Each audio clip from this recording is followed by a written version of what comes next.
Hey, Mike. How's it going?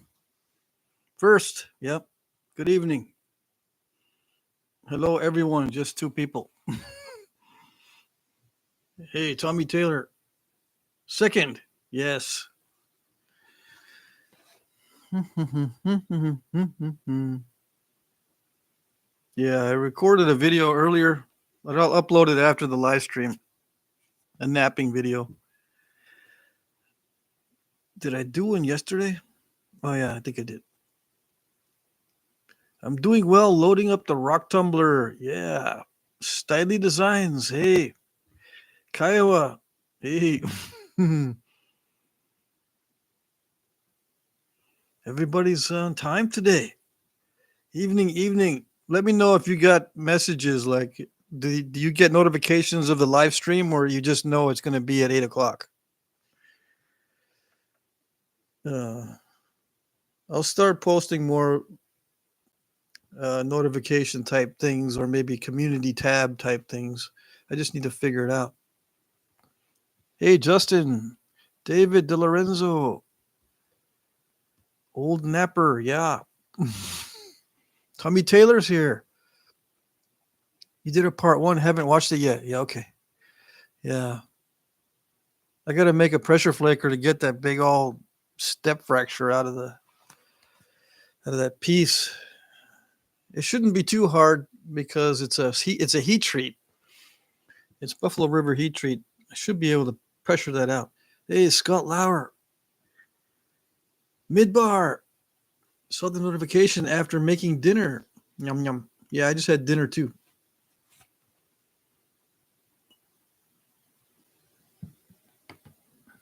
Yeah, no soup today. I've just been eating easy stuff, just boiled chicken, mostly, and a few steaks here and there. Let's see. I've seen other channels have an upcoming event thing, but no idea how it's done. Mm-hmm. Yeah. Sometimes when I try to upload the live stream or try to go live, it'll spin and spin and spin, and it won't go live. So I click out, exit it, and then start up again.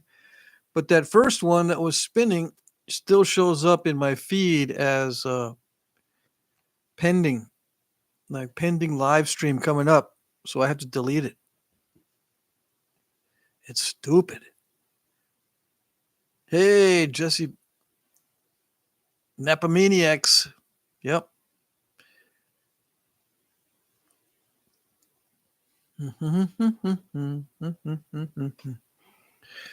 Yeah.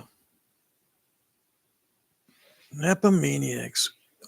Or do you have to be a maniac before you start napping, or does napping make you into a maniac? Or does it just make everything worse? All of the above? Yeah. I'm thinking there's two types of nappers, a sportsman type and a craftsman type. Maybe you can tell me what type you are, or if you agree or disagree with that classification, because I'm starting to run with it. Ramen noodles tonight, then 2 sliced cheese toast for dessert. Oh, ramen noodles. I think napping makes us crazy. Yeah, certainly, it certainly helps in some ways, but in other ways, yeah. I didn't really start researching ADHD until I tried to figure out why I'm having trouble with napping. Because I have trouble with monotonous type napping. It drives me nuts. Why does it drive me nuts? I've been trying to figure that out, and I found channels that discuss ADHD and stuff by accident because I was looking up autism, and apparently autism and ADHD are related. So I said, yeah, I'm gonna look into that, and sure enough, I got symptoms of ADHD. And then it's not good to know that because then you start to excuse yourself. Oh, that's because it's ADHD. Okay, no big deal. So you keep doing it. Yeah. Hey, Jim Main. Napping barehanded, no glasses would be crazy. and guilty. Who's guilty? I mean, guilty of what? I got a package from Smallzilla. He hasn't shown up yet, but I need to tell him. He's got a bunch of 3D. He's able to do 3D printed stuff. Yeah, I need to get myself a 3D printer one of these days. It's too much missing out. You know, I got fear of missing out when it comes to 3D printing. I'm guilty of being foolish, but the obsidian made me do it. Jordan, yeah. Obsidian deserves to be blamed for everything. Have you ever made stone guitar picks? No. That's an idea. Yeah. I'm trying to think, what have I made of stone that normally I wouldn't make? And I'm boring. I haven't made anything of stone that I normally wouldn't make. You know what I mean? I'm trying to think. You know, I keep talking about stuff like wind chimes you can make with stones. You can make musical instruments like a xylophone with stones. You can do that kind of stuff, but I haven't done it yet. I would only play rock music with them. Ah, yes. I see what you did there. Yeah. Hmm. Yeah. So I don't know if you're serious about the stone guitar picks or not. You would have to grind them down quite a bit because it'll wear out the strings. You know, you have to make them really, really smooth. The guitar picks will take, well, if they're made of stone, they'll take their toll on the guitar strings, as far as I know. Been tempted to try rock chimes, but the winds here would break them. Yeah, that is true. I mean, I did make a little xylophone setup one time with stones, and just to test to see if that was a feasible idea with some of the artifacts I have. I've got river stones mixed in with my bifaces and stuff that are real artifacts from an actual site. And some of those stones have nice tones, stones with tones. So I set them up, made sure that they were not, you know, encumbered. You know, I think I put them on sticks, and then ding, ding, ding, ding, ding. I was making a little xylophone out of those. Anyways, I see them online, but they are basic looking. I bet you would make a really cool one. Let's see. I tried a piece of porcelain tiles. You were right. The top harder part flakes longer across versus the waffle side. Yeah, I'm guessing those lines act like a barrier and slow flakes down. Maybe. Yeah. If if it's got a real harsh impression on the back, they can stop flakes from traveling for sure. But they're not too bad. I haven't encountered much resistance with floor tile unless you're really wide. Then you can't flake across very easily. You got to be like an inch and a half wide or less on the floor tile. I haven't had any luck with wide floor tile points. Yeah. And for a while, I was napping a bunch of floor tile, and then I quit. And then I figured out, wait a second, I can paint these different colors instead of having like off white and maybe off red, or I've got some gray ones too. So I was I painted some of them, and sure enough, you can paint the tile, and it works pretty good until you brush up against something and chip it, and you can see what the color is underneath. I was trying for a larger spear size. True arrowheads are no problem. Yeah. Hey, Mike Mason, I'm late doing the catch up trick. Yeah. What's the catch up trick? Trying to read back on the comments? It's only been like, what, 10 minutes? If you owned a property, how deep can you legally dig? 1 mile or 10 miles? It depends on your mineral rights. If you've got all the mineral rights, you can dig forever. Yeah, wouldn't matter. How do I know these things? We sold part of our mineral rights under my house in Texas. Not all of the mineral rights, just a certain portion. It's just in case the oil company did their little horizontal drilling in our neighborhood, we would get a cut of that. Let's see. I have a couple of your painted tile points. They look great.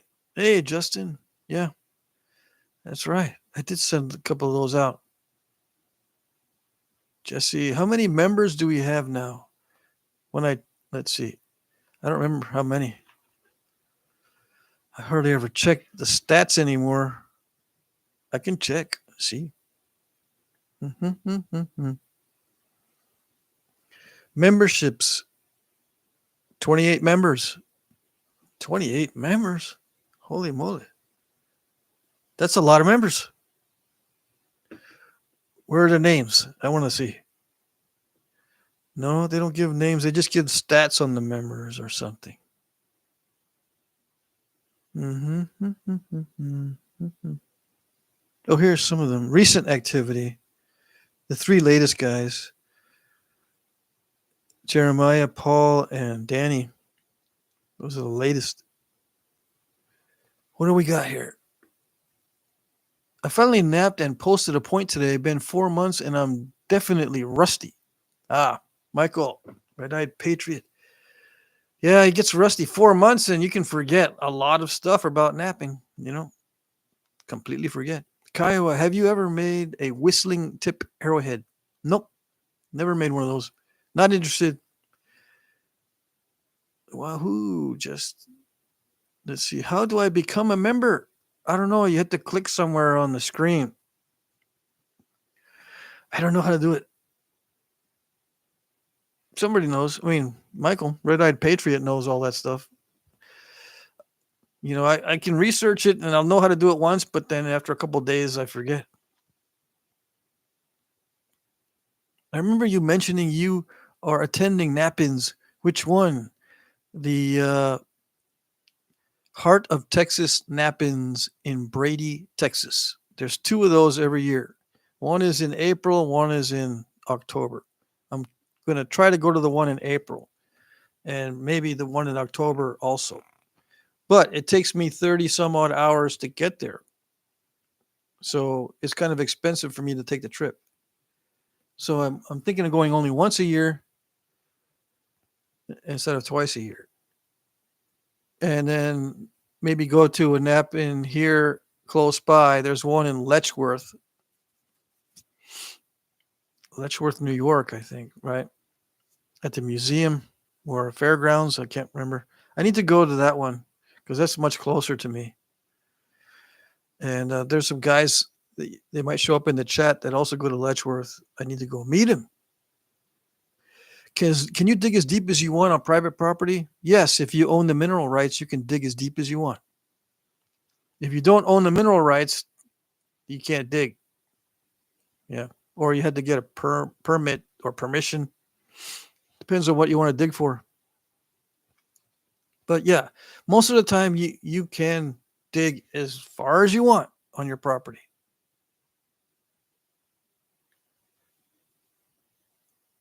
Anyone check the planet alignment tonight?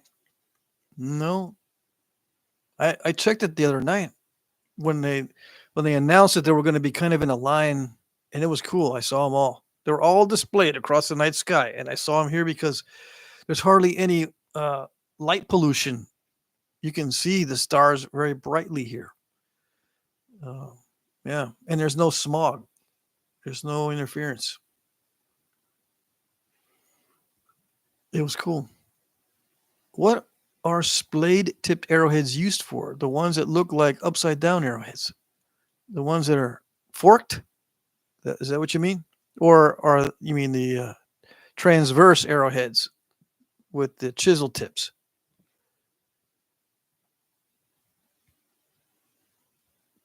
The planet Venus is aligned with Uranus. Yeah, I know. I go to Letchworth. You do? Dawn Reed goes to Letchworth. I need to go. There's at least 4 of you guys that I know of that go, and now with you, that's probably 5. Grandpa had them drilled down to the Grapevine Spring, but then Uncle Sam said no.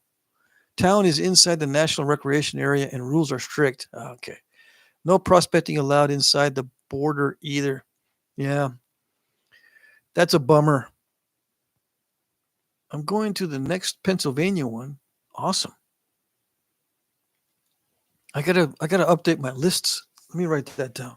I haven't updated the nap-in list or anything. And I gotta write stuff on pieces of cardboard so I don't lose it. Let's see. Update all lists. I should be able to do that tonight or tomorrow. Nap-ins, etc. Okay. I should be. See, I have to write. This is how bad my ADHD is. I've got to write that on. I got to write everything on cardboard, or I'll lose it. And it's got to be big enough to write all my notes. That's not all of them. I got another piece of cardboard with other notes. But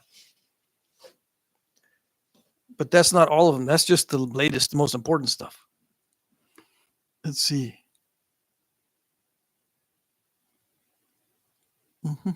Yeah, the forked ones, the forked arrowheads, if they're made of steel, they were originally invented for,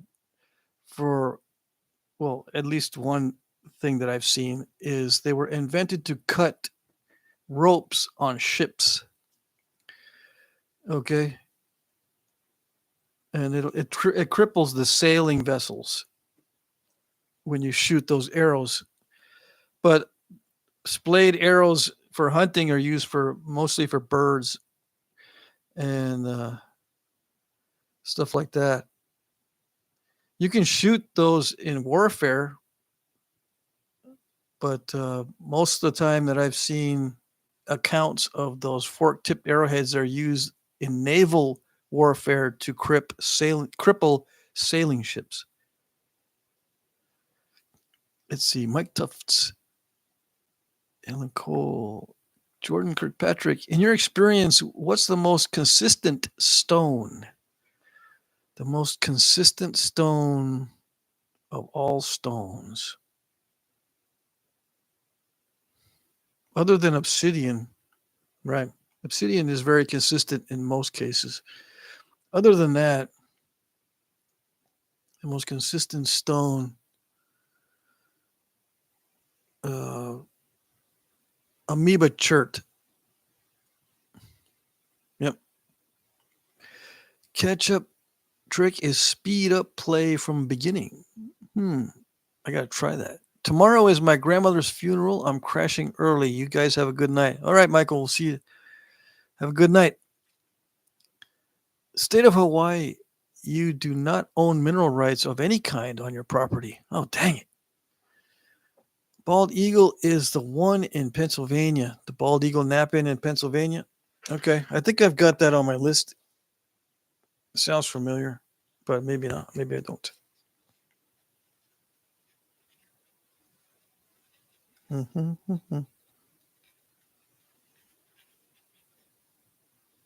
I'll write it down just in case, and then I'll look it up if I don't have it on my list.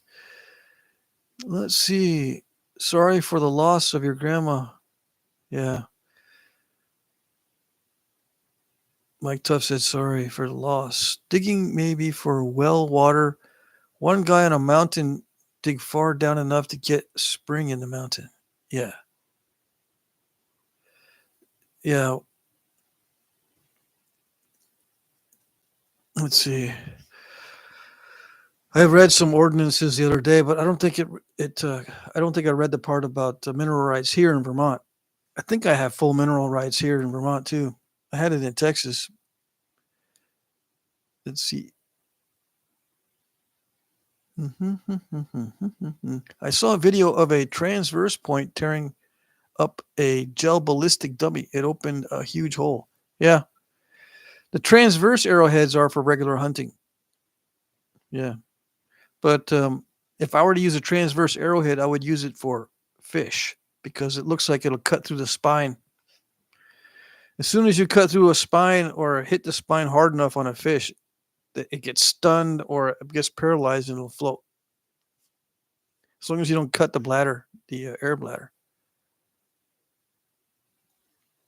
Even if you do cut the air bladder, I think the air doesn't escape all that easily.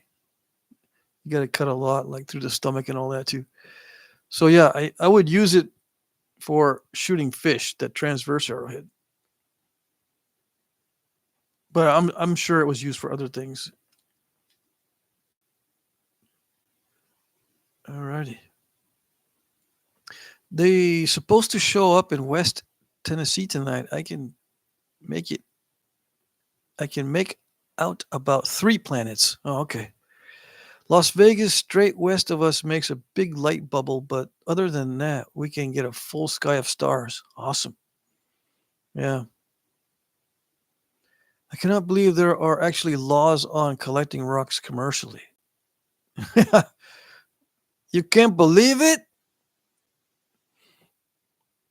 I saw something I saw something talking about a forked arrowhead invented by the Roman Emperor Commodus specifically to take the heads off ostriches.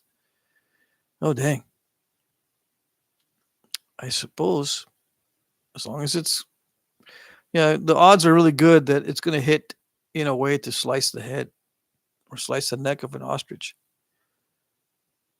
Yep, that's interesting. I never heard that one. I got some of those memory gummies. I'm late again.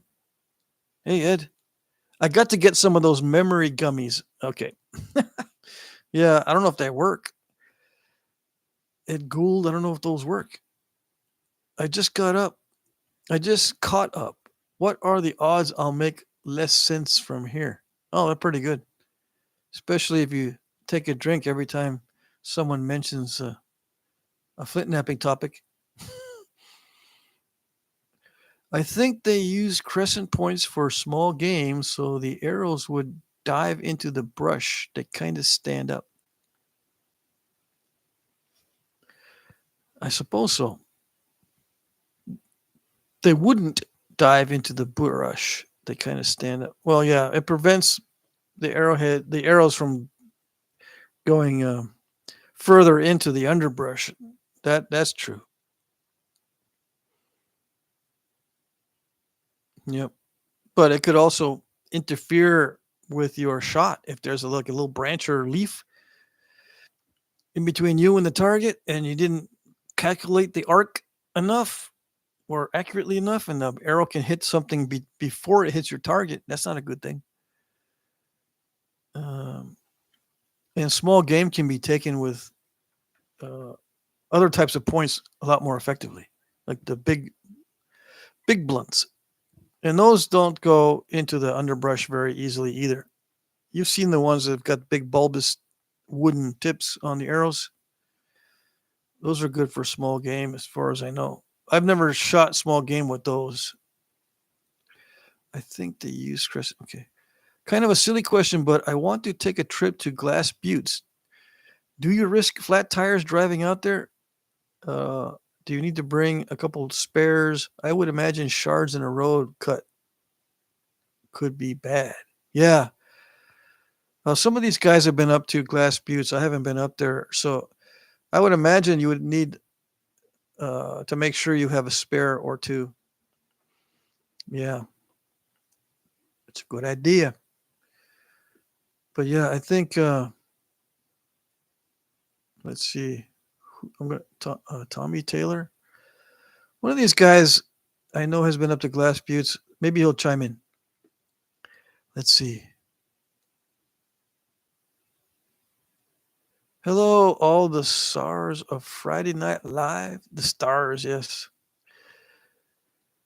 Ed Gould says hi.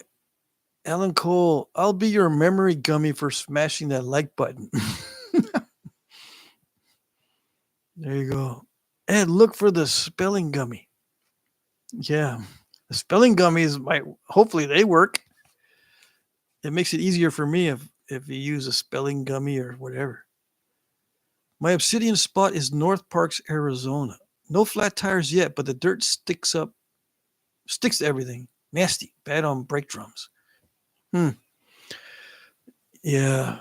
Luckily, I've never gotten a flat tire from Flint, although I've driven over lots of Flint flakes. flint and chert flakes on my expeditions.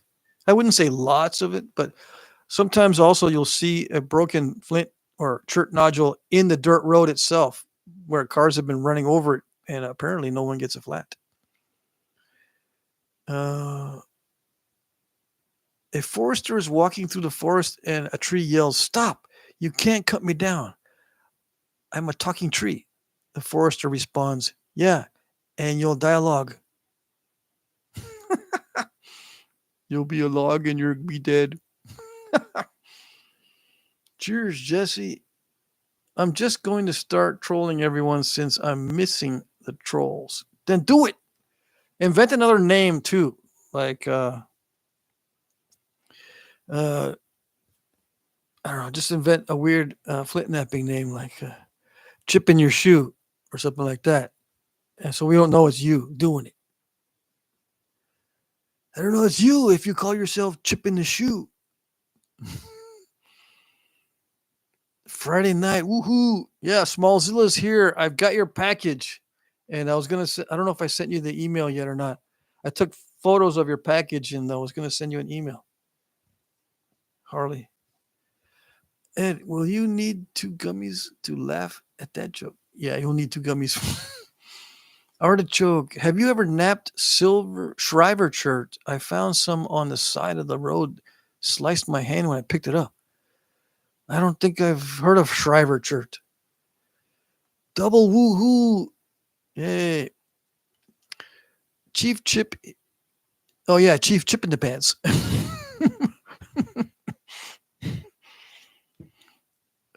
Name should be Tyke Muffs. There you go. Just switch the 2 letters around. But we're gonna know it's you. Do it so we don't know. Mike, planets lining up with Uranus. Yeah, see, the trolls probably are watching once in a while. But I asked him one time, "Is that it? That's all you got?" And he goes, "I got nothing." That's the funniest one. I got nothing. They're not that creative. They just like to be hostile. Mike always has the jokes. Yeah. Let's see. Alan Cole. Jesse, bring a spare tire just like any other trip. Flat tires can happen, but I didn't see anyone getting one last September. Oh, yeah. Alan Cole goes there. That's right. Roads will be covered in snow if you plan on attending the Knapping in March. Okay, so that's interesting. Make sure you got snow tires in that case. Dances with chert flakes. Yeah. Trying to think of something that rhymes. I can't think of anything. Yeah. Why did the flake fly off the rock? It was I don't know. You erased it. Dances with chert flakes. Yeah. Mike Mason erased his comment. I think he's going to try to make another persona. Yeah, do it.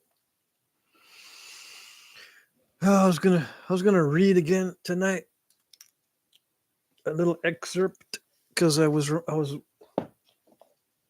thinking I should be reminding people that when Ishii would shoot his bow, the draw was very short. Yeah, and they did test out the range on his bow, and it wasn't very far.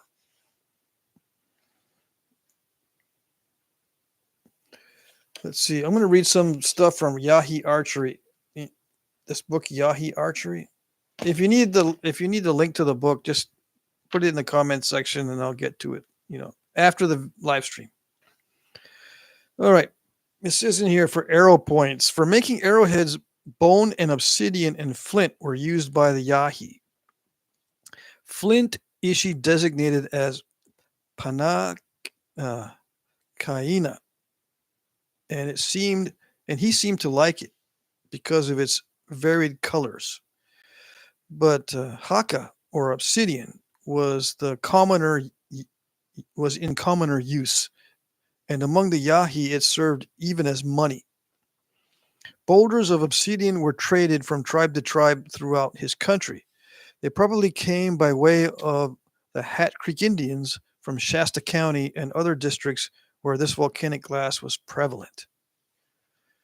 It says here, a boulder of obsidian was shattered by throwing another rock onto it. Okay, just keep that in mind too. I'll read more of it later. Let me catch up here. I misspelled a thing. Y'all deserve better than that. All right. I use picking up metal junk in farmers' fields as an angle for collecting artifacts. Farmers like folks who clear the fields of things that puncture tractor tires. Well, dang. Yeah. What happens if you were to admit you're finding arrowheads? Is he going to say, I want them. You find a good one, give it to me. I haven't bought any alter ego. I haven't brought any alter ego, nor will I create one. Dang it. No one's going to do it. No one's going to troll us. I'm going to have to troll myself. Hey, dude, we're going to change the scenery back here. It looks like a hospital room. And you're boring because there's no napping. Hey, R. Snyder. So let me see here. Okay, so it says a boulder of obsidian was shattered by throwing another rock onto it. So he wouldn't hold it. In this case, when they observed him, he would just put the boulder of obsidian down and throw another rock onto it. All right, the chunks thus obtained were broken into smaller size by holding a short segment of deer horn or piece of bone against a projecting surface and smartly striking it with a glancing blow with a stone. So he would reduce these spalls with an indirect percussion punch, which looks like a vertical punch by this description. The resulting flakes of obsidian best suited for arrowheads were roughly 3 inches long, 1.5 inches wide, and 1/2 inch thick. Selecting one of these according to his shape and grain, he began the flaking process. All right, so it does mention grain in there, and I think maybe Ishii would orient banding or something in a certain way. But yeah, 3 inches by 1.5 inches by 1/2 inch thick. Yeah, and that's a perfect size for flint and chert if you want to heat treat it as well. You know, if you want to heat treat flint and chert, that size is the perfect size for putting it into the turkey roaster or the kiln or whatever. Which is interesting because it looks like he would not use smaller pieces than 3 inches long for his arrowheads, and his arrowheads were not that long. Okay, so there's a lot of waste in the way the old guys did it, which is not a big deal. Okay. Let's see. I have been studying some of the long Hohokam style and Snaketown arrow points. I wonder why they were so long and narrow. No need to wonder. Anything that was hard to make was valuable. That's why they made them. Yep. Anything that was hard to make that people can notice it was hard to make was valuable. You can trade for stuff. You missed my joke. Comment was before the admission of misspelling. It probably needs refinement anyway. Mike Mason had a joke in here somewhere? I missed it.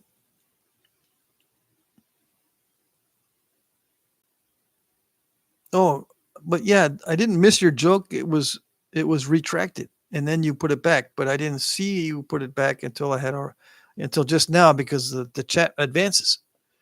All right. Why did the flake fly off the rock? It was a piece of chert.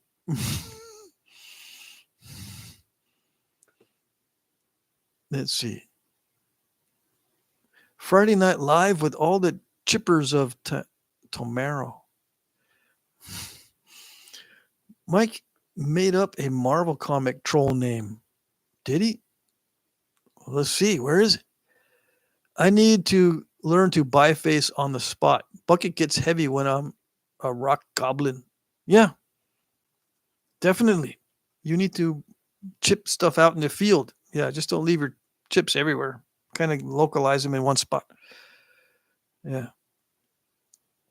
I was seeing some pictures of Mayan eccentrics, and holy moly, those guys had some patience. What's your favorite eccentric, or have you made one yourself you really like? Yeah, Smallzilla has all the good questions. Okay. I mean, hard to answer because I had to think about that one. I could give you a stupid answer. My favorite eccentric is the ones that look like little smileys. No, the crescents. But no, I don't know. I don't have a favorite eccentric. Um, hmm. Do I think the crescent blades are eccentrics? I do think so. They're out of the ordinary. I think they may have been not only used as knives but as pendants. You know, I would wear a crescent shaped stone pendant. I think it'd be pretty cool. The Mayan eccentrics, yeah, but you turn the Mayan eccentric to the side, and they're really thick. They're like a half-inch thick. So, yeah, they had patience, but they weren't crazy about being really thin. Today's eccentrics that are duplicates of Mayan pieces are very thin in comparison, as far as I know. I might be wrong on that because I only have a small sample size of what I saw. Hey, I just made it. Almost missed. Hey, Bill Taylor, you almost missed it. Yes, I can only ask. Can I? I can only ask which mic. I don't know. Yeah, I thought I was punny. Yeah, you're punny. Sounds like Ishi naps like Patrick. Yeah, yeah. I don't know about that one. Hmm. I've tried to throw my hammerstones at the big spalls. I tried that technique. Doesn't work that good. My accuracy is way off. Dinner time on the West Coast. Don't worry, Patrick. I've got a speaker in the kitchen. Chuck eye, steak, and bacon, and eggs. That's what's for dinner. Awesome. Yeah. I stopped eating all the bacon let me rephrase that. I stopped eating bacon because it has all that sugar in it. And I was feeling it. Yeah. So I limit my bacon to maybe once a month. And whenever it goes on sale about once a month. Everyone say hi to Bill. Granite Gloom, the Marvel comic villain name. I didn't know that. Let's see. Good evening, Alan. You're right. I just came in for dinner. Yeah, you guys are on the West Coast. That sounds great, Alan. Fantastic dinner. Yeah, it is. 35 watchers. Awesome. Poll: if Patrick were to start a church, what would be a good name? Like the Endless Point? I don't know. Start a tribe, the Crafty Tribe or something. Hey, Killer Corks here. Leaving for Georgetown, Texas in the morning. Be there for a month. Going to be there for a month. I will find my F-250. I will fill my F-250 with rocks to bring back to Michigan. Awesome. Who is your contact? Hey, Jesse Para just gifted 5 Jack Crafty memberships. Oh, dang.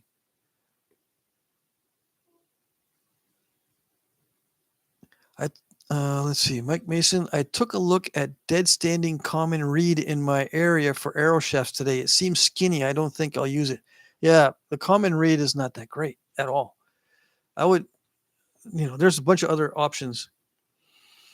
And lilac, we have tons of lilac here that are straight, perfectly straight, and they're just the right diameter for arrows and stuff, but it's so weak that I can't straighten reliably. If it does have a kink in it, it's got to be perfectly straight, and then even then I'm afraid to haft anything to it because it's so weak.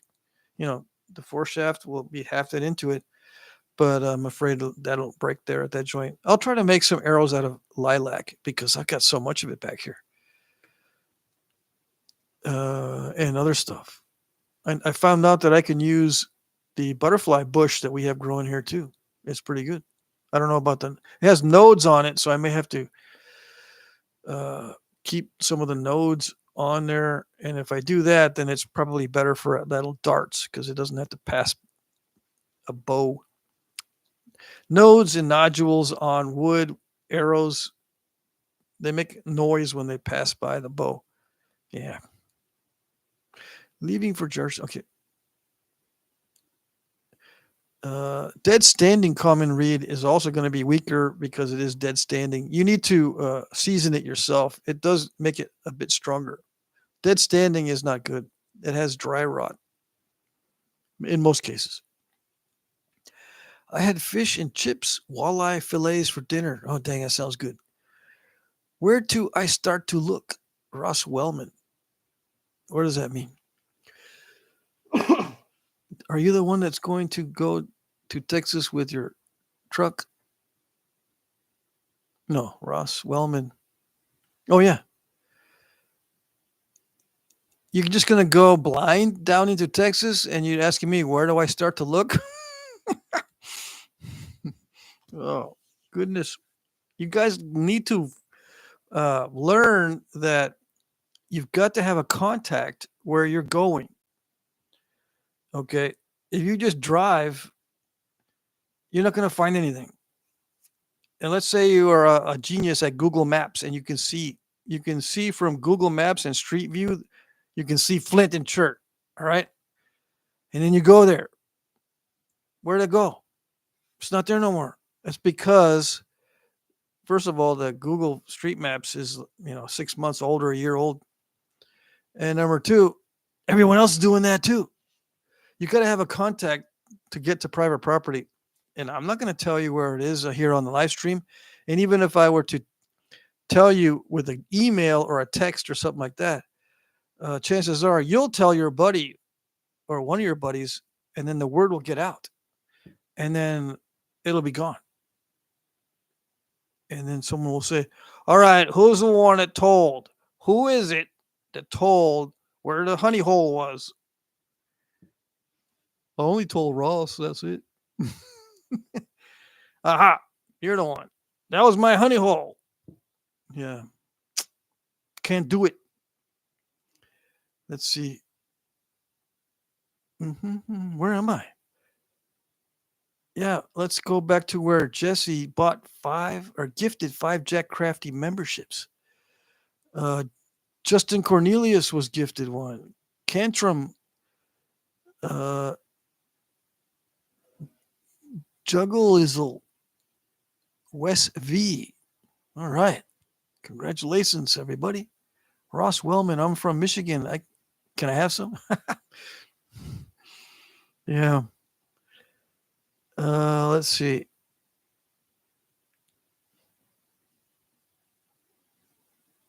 I can't say that name. So yeah. All right. So let's see. Tommy Taylor.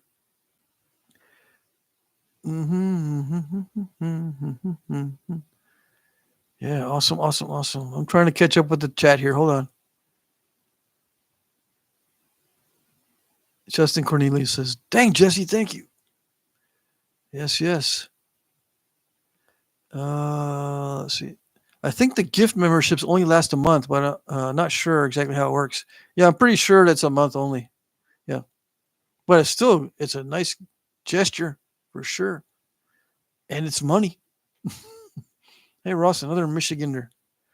Hey, there's 3 guys from Michigan so far in the chat.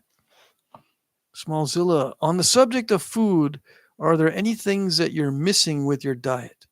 I remember you said you were doing a meat diet. Yeah, I'm on a carnivore diet and I'm very strict right now. I haven't had any sugars, no chocolate, and no carbohydrates that are more than, let's say, 10 grams a day. I did have some carbohydrates in a drink that I had because I didn't look at the label first. And I also bought some balsamic vinegar, but it was a variety of balsamic and it had cane sugar in it.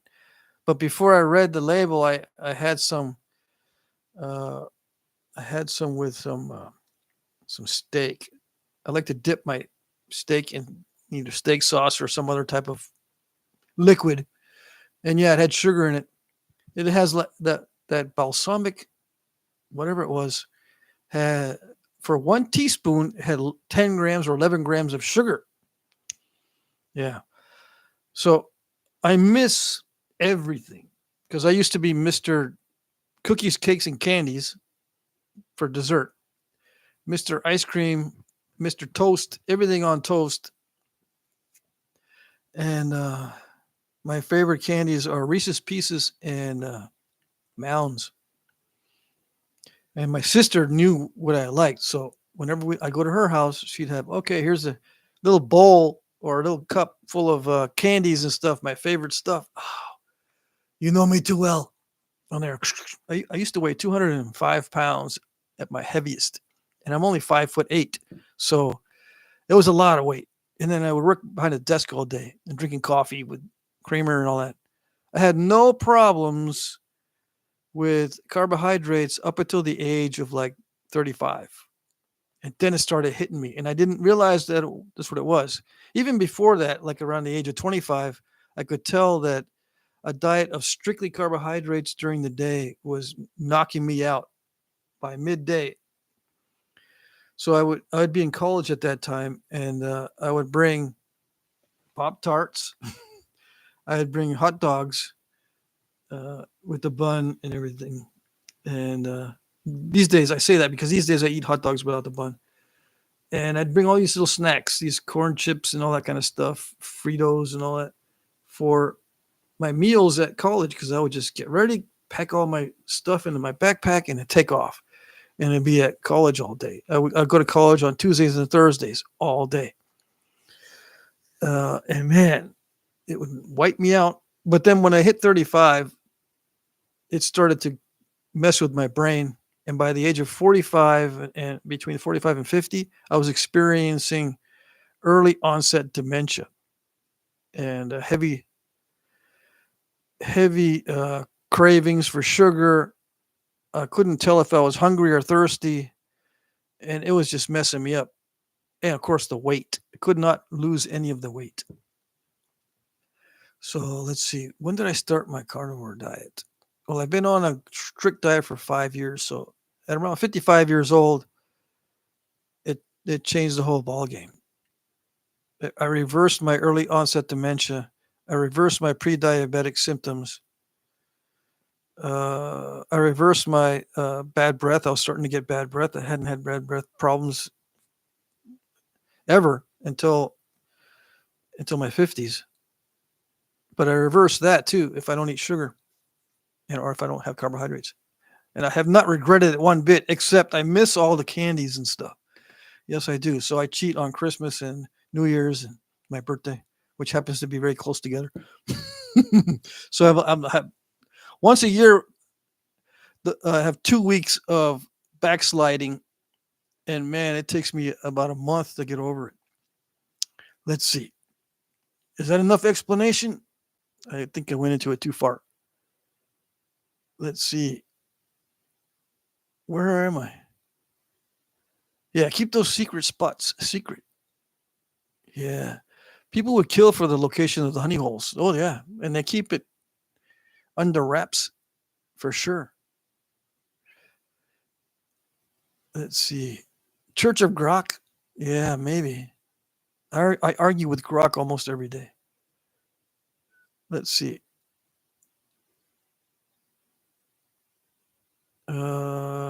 Ross Wellman wants to get Georgetown rock, wants to know how to look for rocks. Yeah. I'm not going to tell you where anything is as far as stuff you can find on the side of the road. You just go to the Knapping, or you can call I think there's phone numbers on the Knapping list. Call those. There's some numbers for the Heart of Texas Knapping in Texas, and you can ask there at that number or just text and ask, is there a place or someone who collects Georgetown or whatever that I can meet up with? That'll get you some rock. Otherwise, you'll be lost. And for 3 years, I did the thing where I'm driving around looking for rocks and following leads and asking people left and right, where do I find these rocks? And sometimes I would get lucky and someone would be generous enough to tell me, and I'd get there and it's just chips, but then I'd gather up all the little chips. So, I mean, it wasn't a total loss, but I spent hundreds of dollars just to get little chips. So I said, this is not good. So I started attending nap-ins, and that changed the ballgame. Go to nap-ins. Don't be wandering around in the back 40 or whatever, or off the side of the road. Yep, I collect driftwood reeds that come out of the Grand Canyon. They snap if you just look at them funny. Yeah, somebody knows. I'm glad you guys know. Michiganders in the house. Yes. Ed Gould, you kill for the location. Yep. Keep those secret spots secret. I'll be posting a video of my Ohio artifacts over the weekend on my new channel.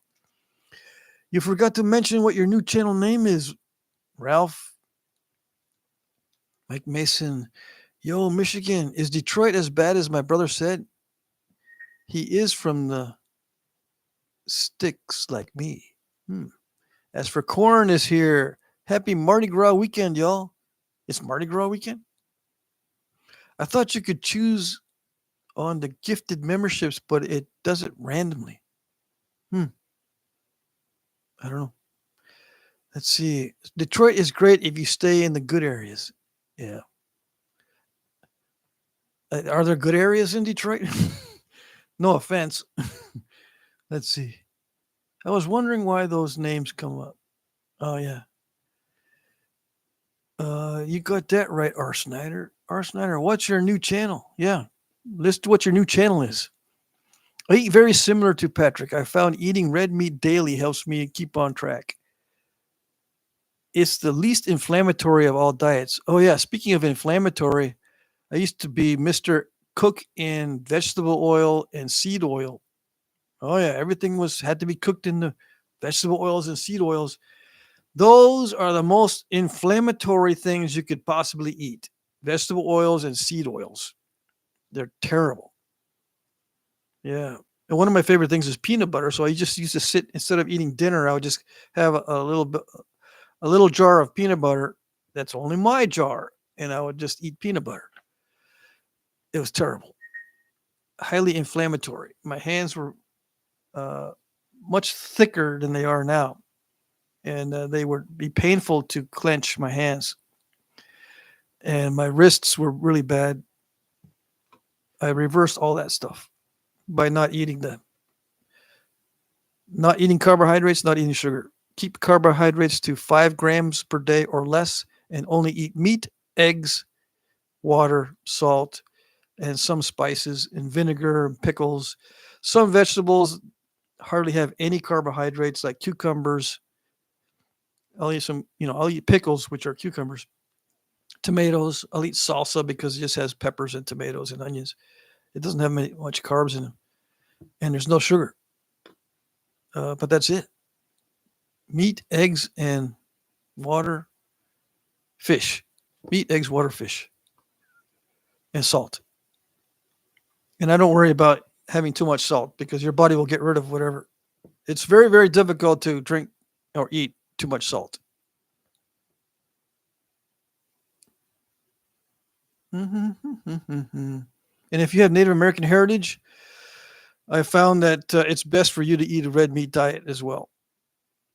It'll change your entire brain functioning. Yeah, you don't want to eat the carbohydrates or the sugars, the modern carbohydrates and sugars. No. My youngest grandson just turned 14, 6'3". Yikes. Dang it. Some people get all the luck. Let's see. Yeah. Well, Killer Cork, I agree about secret spot secret. Do you trout fish? I know Paint Creek very well. I used to have debilitating symptoms of degenerative disc disease. I haven't had a muscle relaxer in 3 months. That's awesome. Yep. Awesome. And I got a bad knee that I badly sprained it during some training in the military, and it bugged me a lot for many years. When I changed my diet, it was able to recover faster. It still bugs me, but it doesn't stay swollen for days like it used to. Bushy here, yay! It's funny how some people they come in right at the hour mark after it's already been on for an hour. Then they come in into the live stream. Yeah, Mike Mason. Listening to Patrick speak on diet, food is medicine. Was there an age where, in retrospect, you can say I should have seen it coming? I mean, cutting sugar and going to a meat diet. Actually, no. I knew that I had to reduce my carbohydrates, but I didn't. It didn't dawn on me to do only meat or carnivore at all. I would have never figured it out if it wasn't for the internet. I would never have figured it out because I would not say I was the kind of person that says, no, a human needs a varied diet of everything, a little bit of everything, everything in moderation, but make sure it's everything. That was me, but uh, it's not true. The best thing you can do, even if you don't go into a carnivore diet or only meat, is go on an elimination diet. Eliminate what makes you feel bad or sick or dizzy or anything like that. Just go on an elimination diet and don't eat what makes you feel bad. For me, 99% of the things out there made me feel bad. And I feel sorry for my wife and family when I was in bad moods, but I would just shut down. I wouldn't talk to anybody after eating. And it was okay for a while. Yeah. But uh, it starts to wear on you. The bad diet will start to create bad things in your brain, depression and whatnot. Let's see, and it aggravates everything. It aggravates anxiety. It aggravates anger. It aggravates impatience, moods. It makes your moods more extreme if you're eating sugar. It is a drug for sure. Let's see. Where am I? I don't fish very often. Okay. Yeah, I don't fish very often either. But I know you guys are talking to each other. I have an opportunity to fish every day if I want, but I never do it. You like the health advice, Killer Cork? Awesome. Yeah, I try to exercise as well, but for some reason, it's probably age where exercise for me feels mentally painful. Physically, it's not painful, but mentally, it's like, oh, the exercise. I have to figure out a way to exercise without feeling that. I don't know what if it's anxiety or what.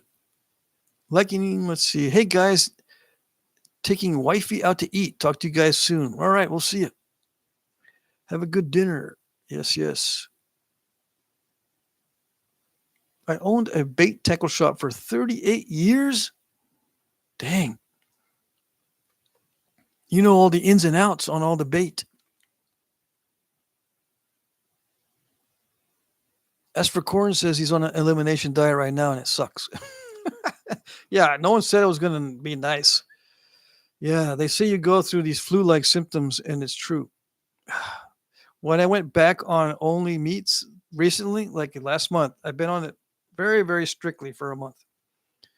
Yeah, it feels like you've got a cold and it slowly wears off. But you don't sleep well. You don't walk around happy. The sugar withdrawal stuff and the carbohydrate withdrawal is a thing. Yeah. And if I don't have caffeine pills, I don't function right. So I have to take caffeine pills. Yeah. Let's see. Let's see. If it tastes good, I gotta spit it out. Dang it, that's hard. But meat tastes good. Wild caught salmon better than farm raised. Farm salmon high in omega-6, which is bad for inflammation. Yeah, very true. Hello, peeps. AM says, hello, peeps. Did you see the videos on the lost grave of Tutmoose? No. Ross Wellman, where are you?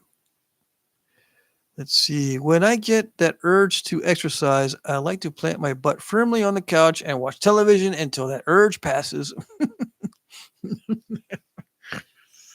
Oh. Mm-hmm. Yeah. See, I don't need to do that. I just need to stand still for a minute and it passes. All right, we don't have to exercise. Yeah. I realized the other day. Well, I know this about myself, but I have a very good feeling when I don't do something that I need to do right away and I don't do it. It's like, what a relief. I don't have to do it right away. Yes, you do. No, I don't have to do it because it's so relieving that I'm not doing what I have to do. It's not a good situation. Let's see. Snyder salmon equals omega-3 is anti-inflammatory. I'm going to start fishing more. Good. Have you slept better because of your diet change? I know that something I hear not only affects your weight, but your mind as well. What are your experiences? Yeah, I do sleep better, but I sleep less. And I have to take naps because I wake up too soon.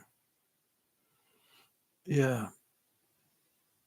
I think my system goes through panic mode that I don't have enough to eat. I'm losing fat because I shrink fat pretty fast when I go on my strict diet. I've already lost a bunch of fat around the middle, but when I'm in that mode, it kind of gives me a start in the morning. I have to get up. I have to wake up because I think it's kind of a distressful thing when you're losing fat. So I don't sleep as well as if I stuff my face with carbs at night because then it just puts me in a stupor and I can sleep for hours. I can sleep for 10 hours. But if I'm on a strict diet, I only sleep for like 7. Then I have to take a nap for a couple hours. Let's see. I don't eat fish or any seafood. Yeah, you don't have to. Ross bait shop near me. You guys live next to each other or near each other? Snyder, seed oils, inflammatory. Yeah.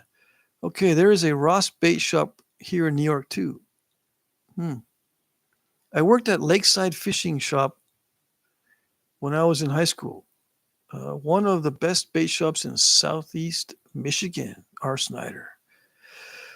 Justin, can't wait to get to some fishing, but I don't go out on ice after falling through to the waist as a kid. My feet are still cold from that day. Oh, dang.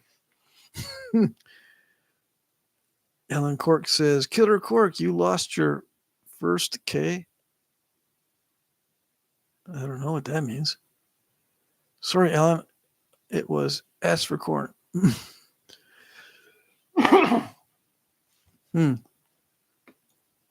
Yeah, let's see. What else does Sexton Pope say about Ishii and his arrowheads? Protecting the palm of his left hand by means of a piece of buckskin and resting the left elbow on the left knee, he held the obsidian tightly against the palm by folding his fingers over it. The flaker was a piece of deer horn bound to a stick about a foot long. So Ishii's Ishii stick was about a foot long. Holding this instrument securely in his right hand, the stick resting beneath the forearm for leverage, he pressed the point of the horn against the obsidian edge with vigor and fractured or flaked off a small bit. So he was using aggressive pressure The stick was under his forearm like this. So he uses forearm for leverage. He didn't have it under his arm like this. He used the forearm and he was doing aggressive pressure. There's two types of pressure. There's passive where you push and push and push until it flakes, and there's also aggressive where you make sure it flakes right away. So he was using aggressive pressure, and the ishi stick was under his forearm, not under his armpit. Okay, or not, up against his ribs or whatever. Different people use the ishi stick in different ways. Okay. Let's see. By reversing the position of the obsidian in his hand and attacking the opposite edge with the flaking tool, repeating in a painstaking way this maneuver after several flakings, he slowly fashioned his arrow point, making long, deep chips or light finishing flakes as the condition required. He used deer horn for the heavier work, but while with us, he chiefly employed soft iron rod 3/16 of an inch in diameter and 8 inches long, having a handle or padding of cloth bound about it for a distance of 6 inches. So he used a different type of ishi stick when he entered civilization and was working at the library or the museum. Okay? He used 3/16 inch steel soft iron rod, or probably wrought iron rod. Okay? And wrought iron does work. I've used it in videos. The tool must be a substance that will dent slightly and thus engage the sharp edge of the obsidian. Tempered steel utterly fails to serve this purpose. His flaking tools were shaped something like a screwdriver, only rounded instead of squared at the point. These he filed quite sharp. When the obsidian had assumed the desired triangular shape, he examined his buckskin pad for a sort of thumb piece. He exchanged his buckskin pad for a sort of thumb piece of the same material. Holding the arrow point firmly on this with the left index finger, he selected a small flaking tool about the size of a shoemaker's awl, made of a wire nail driven into a wooden handle, and fashioned the notches near the base of the arrowhead by pressing the point of the flaking tool against the ball of the thumb. So the ball of the thumb, I think, is right here, this joint right here. So he would hold the pad with this index finger. He had a small leather pad, and then used an awl type pressure flaker, very sharp, to make his notches. Okay, so now you know how we use these tools for this type of point. And it was obsidian.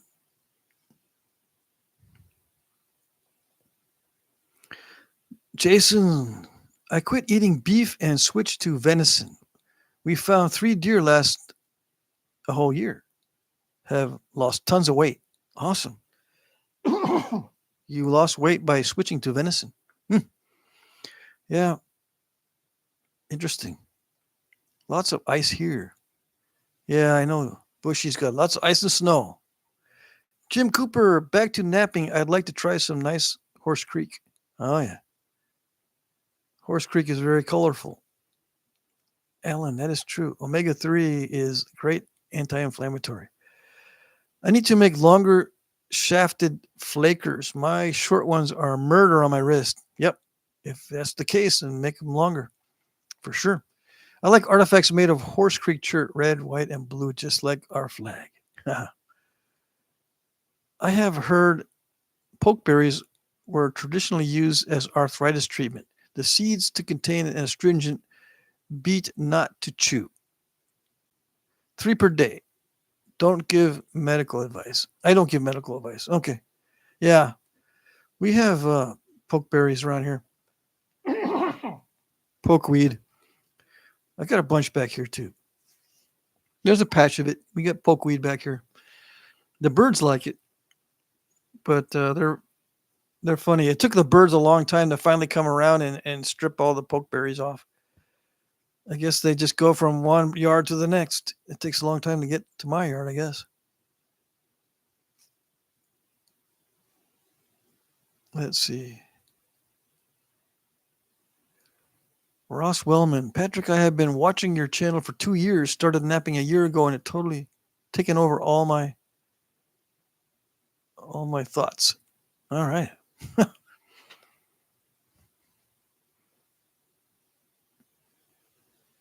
R. Snyder. Ross Wellman used to steelhead fish in Oscoda, Ausable River.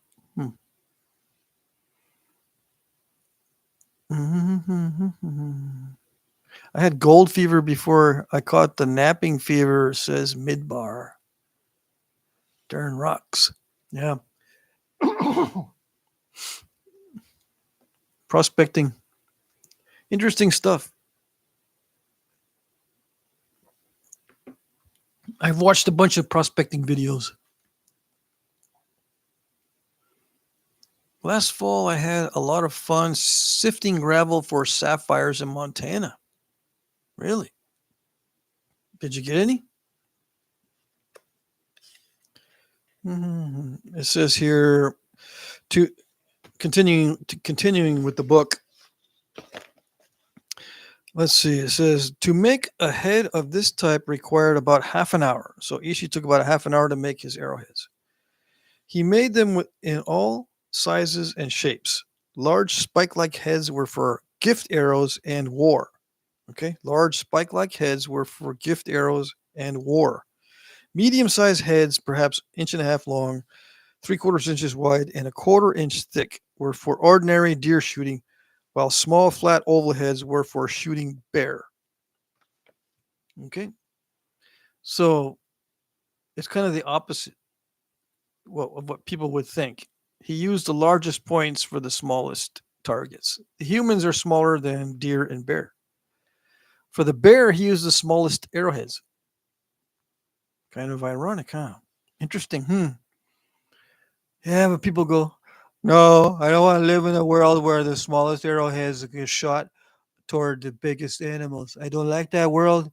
I want to know only that big arrowheads for big animals. That's it.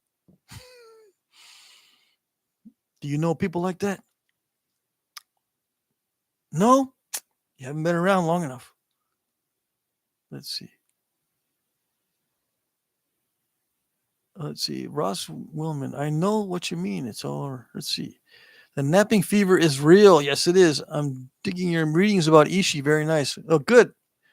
Get the book. I recommend it's called Yahi Archery. It'll set you straight because the internet culture around Flintknapping is just a bunch of BS. Yeah. Unfortunately, I'm digging your readings. Thanks. Yes. Flintknapping is an addiction. All right. It says here, apparently it was Yahi custom to do most of the making of bows and arrows away from the camp in secluded spots, particularly favorable to this employment. Okay. At least this was true in the making of arrowheads. Partially so, no doubt, because of the danger entailed, and partially because it was strictly a man's job. Okay. Ishii said it was strictly a man's job, and the makings of bows and arrows and arrowheads was done outside of the camp. Okay? For the Yahi. It was Yahi custom. Does that mean all Indians did it that way? No, but at least now you know. Okay? There's a lot of writings out there in the archaeological community that say that all this activity took place in the same place. Cooking, flint napping, constructing weapons, sleeping, all that stuff was done in one area. Not in all cases. We got right here. We got something to set us straight. All right. Built a creek shifter for myself for creeks. In Iowa, you can find all sorts of old fossilized Ice Age bones. I even found 2 shark teeth. It's fun because you never know what you get. Yeah. How do I know? I don't know. Yeah. Alan Cole knows me too well. Let's see. Jim Cooper. I have a bunch of Don Crabtree's printed works on his napping experiments. Wow. I've seen a lot of Don Crabtree's stuff, but his stuff is outdated. I mean, it's okay. It's just basic stuff. Nowadays, it seems so basic. All right, let's see. Jordan Kirkpatrick. I have to take breaks from napping so I don't get burned out. Yeah, it's true. It does burn you out for sure. How do I know? I don't know. If you get a stone or glass point into your rib cage, you're having the worst day of your life. Yeah, don't matter how big you are, guessing smaller to get through tough hide. That might be it. Yeah. R. Snyder. Yes. How do I know? I don't know. I don't like that book because it's not in alignment with my worldview. The trolls. I mean, those are not trolls. Those are just when I come up with that voice with those types of things. Um, I'm going by experience because once in a while you'll get someone that might not say it those things in that way, but you know that their worldview is totally different and they hate anything that's not in accordance with their worldview. It just doesn't make any sense to them. So it doesn't matter if it's proof right here, eyewitness testimony or anything like that. I don't like it because it's not my worldview. And this is a funny part here. Okay. If by chance a bit of glass flew in the eye while flaking arrowheads, Ishi would pull down his lower eyelid with the left forefinger, being careful not to blink or rub the lid. Then he bent over, looking at the ground, and gave himself a tremendous thump on the crown of his head with the right hand. This was supposed to dislodge the foreign body from the eye. Okay. Um, After much close work, he frequently suffered from eye strain and headache.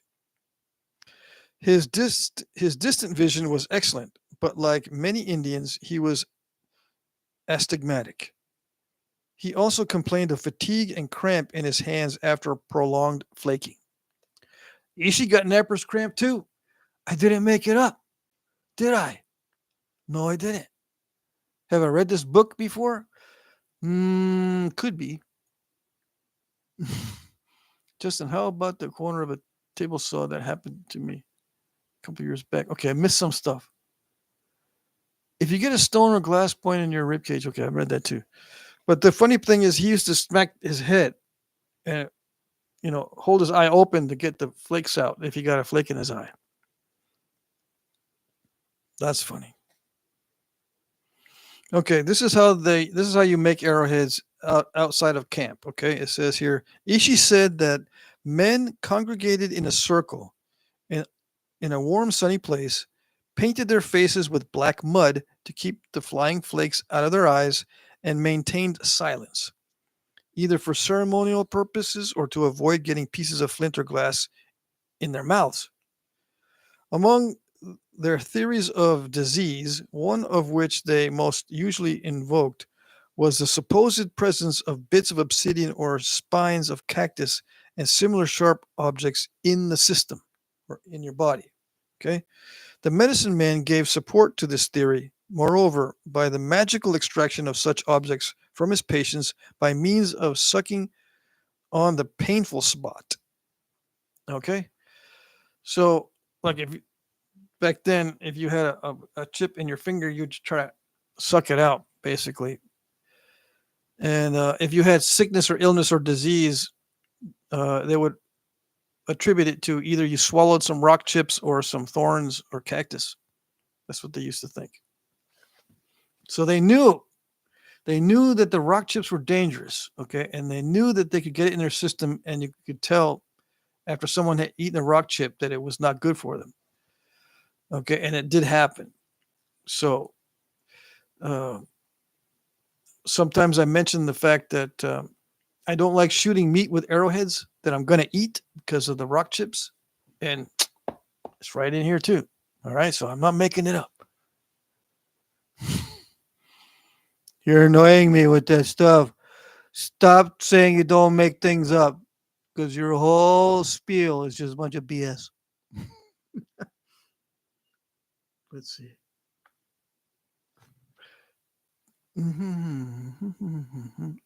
Eastgate Basil Notch to be specific. Seems here in the high wilderness, hunting quail and rabbit, silent weapons are golden. All righty. Sometimes if I look away and you're talking in that voice, I hear Pee Wee Herman. Yeah, I've done all sorts of impressions. When my kids would sit there and watch TV all day or all night, I come home from work, right? And I could never watch what I wanted to watch. I just watch what they watch, and they'd be watching something, and I imitate the voices on what they're watching. And they go, Dad, we're trying to watch it. Yeah, but you watched SpongeBob 87 times already. Just, Dad, don't imitate. We're watching it. So, yeah, I got in the habit of doing it. Seems here in the high wilderness hunting quail. Okay. Sometimes if I look away, okay. Where am I? If you could know the one truth about an aspect of napping that is constantly debated, what question would you want the answer to? If you could know the one truth, just one. All right. Let me see. Something that I cannot figure out for myself. Because most of this stuff you can kind of get an idea. Let me think about that one. To know for sure. I'd like to know for sure if they actually traveled hundreds or thousands of miles to a quarry and then traveled hundreds of thousands of miles back, like it looks like they did, or was it trade? I'd like to know how they found the quarries, how they utilized the quarries, how they transported the material from the quarries back to camp or with them. I would like to know everything surrounding the quarries. How did they find them? How did they mine them? How did they transport the materials? That's my biggest question. Everything else is kind of physics.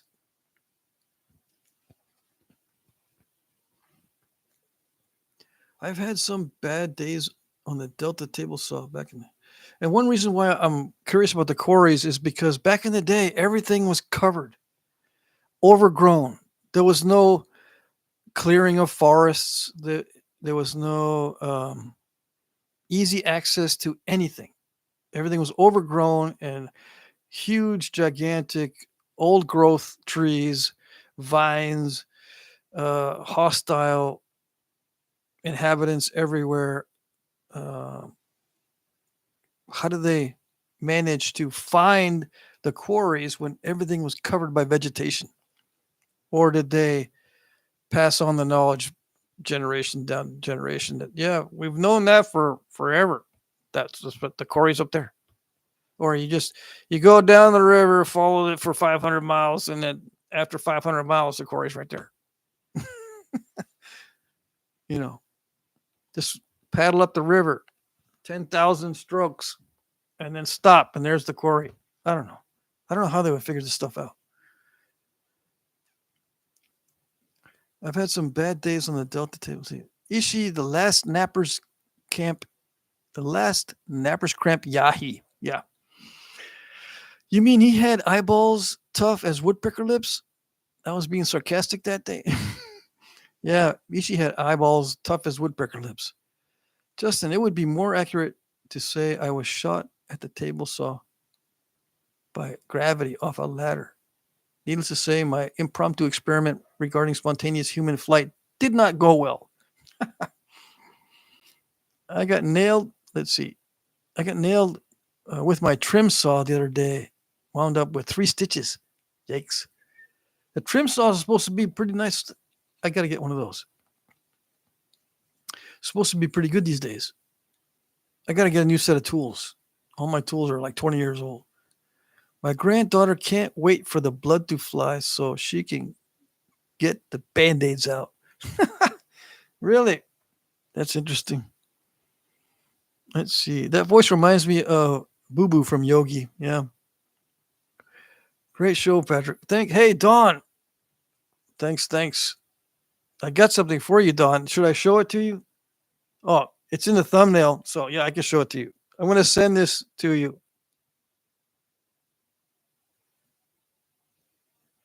Obsidian.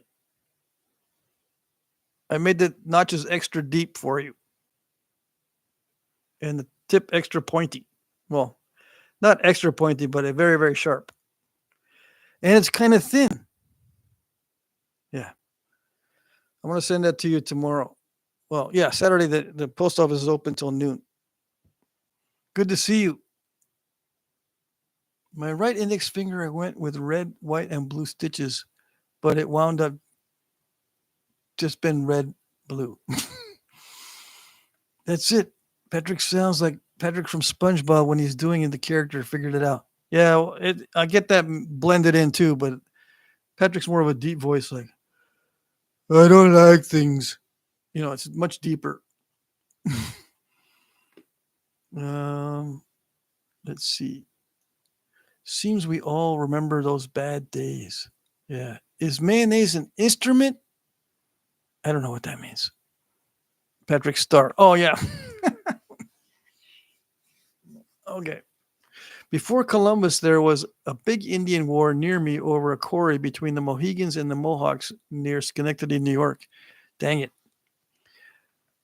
Yeah, because around here, up in the Northeast, you can't get good stone. Yeah, I know about where it was. Awesome. Dawn says, gorgeous. I'm glad you think so. I'll bet. Let's see. Justin says, I'll bet it your first time as a youngster going to the quarry wouldn't be something you'd forget either. Probably a rite of passage. Yeah, could be. It's an important thing. I cut myself down to the bone on my pointer finger last week when my metal saw slipped. Thought I needed stitches. Guess I didn't. Yeah, I usually avoid stitches because the last time I had stitches, it pinched together in the wrong way. And it didn't heal right. Where was it? I remember now. Yeah, it's been many years since I've had stitches. I just wrap it with tape. You know, I have used super glue before on open cuts that widen out because they don't close well, and the super glue gets all hard. And the last time I used super glue, it became infected and scabbed over. I had to rip the whole thing out. That was not fun. Let's see. I cut myself down. Okay. Super glue it. Yeah. Hey, I read your mind there, Chris. Well, speaking of injuries, Patrick, 7/8 inch barper I made him flew off that lathe and hit me in the chin. Cut me pretty good, but luckily my beard acted like stitches after the blood coagulated. All right. That's an interesting concept. I can't grow a beard, though. I can grow a mustache, but my beard comes in only down here under my chin. I don't want to talk about my lack of beard growing. I can't grow a full beard. I got these open patches right here. So I can grow long sideburns and a goatee, but there's nothing that happens in the middle here. Yeah. Dang it. Let's see. Yep, super glue works. Dad showed me the trick. Duct tape too. Yeah, duct tape actually is pretty good. There's a quarry near me, but it's on private land, but I can get the same chert in the nearby creek. Awesome. I need to go visit you, Bushy, for sure. The snow is going to melt, hopefully, in a month. I'll be able to go. Go find stones like everybody else you have done. Go find stones like everything else you have done. ZRO says. Yeah. Killer Korg, I don't like the super glue thing. Yeah. I stopped using super glue. I don't like it either anymore. Boy, Killer Cork. You aiming for toughest woodpecker lips? Chris Brunner. Trick is to use very little. I don't know. Beards evolve to lessen blows to the face. I don't think so. Although they have done tests. If you have a beard, a punch to the face has less effect. But that's not why we develop beards. No.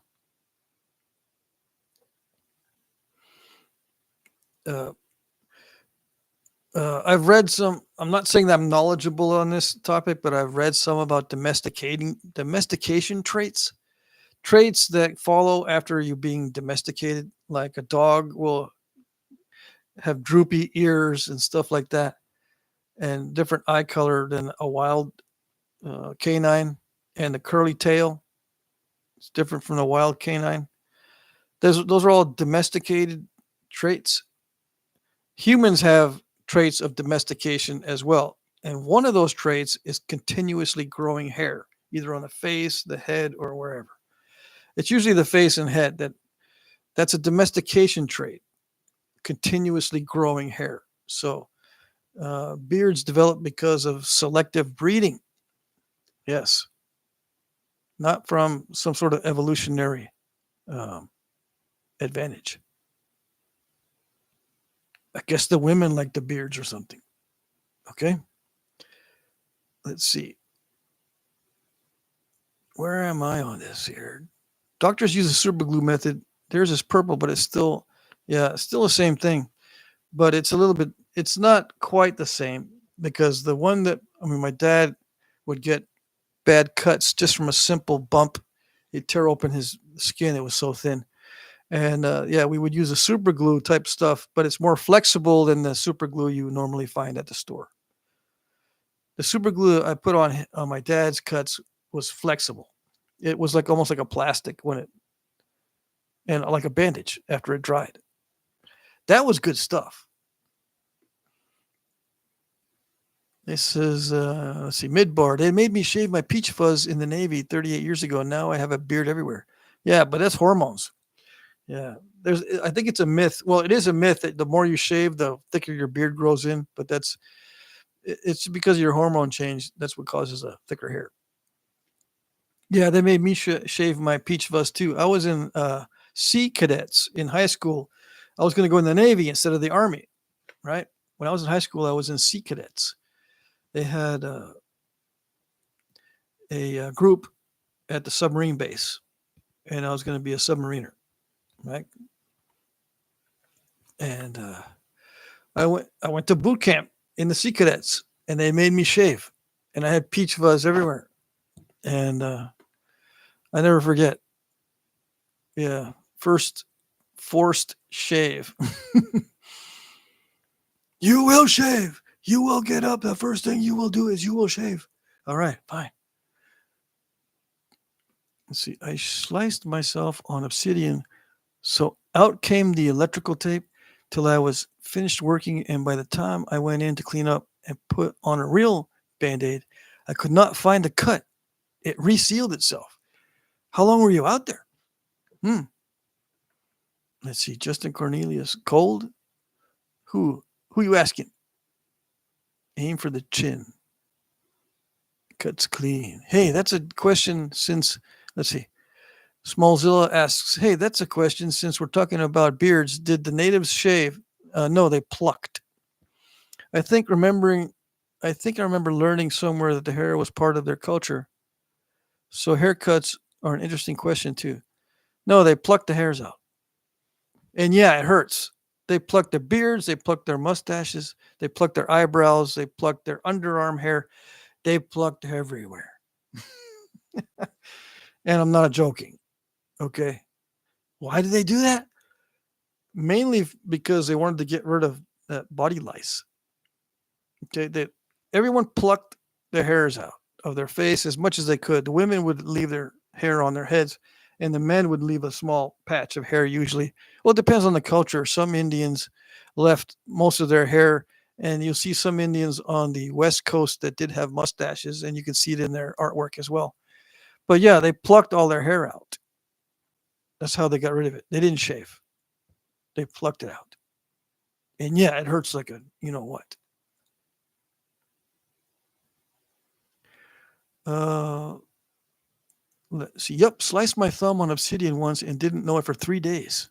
Yeah, it's tricky stuff. Sliced my right middle finger down to the cuticle real deep in Texas. On my way to the Hoya, I'm pretty sure I found every patch of bull nettle with my shins. It helped keep my mind off my finger. Oh, dang. Yeah. You don't want to keep your mind off of it like that. My uncle was a submarine engine manager in the Navy. Oh, wow. Yeah, submarine engines are high tech these days. Yeah, with the nuclear power plants and everything. Let's see. So, Harley, if you didn't know that the Indians plucked their hair, now you know. Okay? And people ask that all the time. And no one remembers the answer. Let's see. Slice my right middle finger. Okay. The 3 S's, I don't know what the 3 S's are. Mike, if we complained to Dad about a headache, he'd ask if we wanted him to stomp on my foot. On a foot. Yeah. My best friend growing up, Mark, my friend Mark, his dad would say the same thing. The kids would come down. He had 4 sons, 3 sons. No, 4 sons and 1 daughter. Mark was was the oldest boy. Anyway, when I was friends with him, all his little brothers were little, and they would say, "Dad, I got a stomach ache," and his dad would say, "Okay, come here."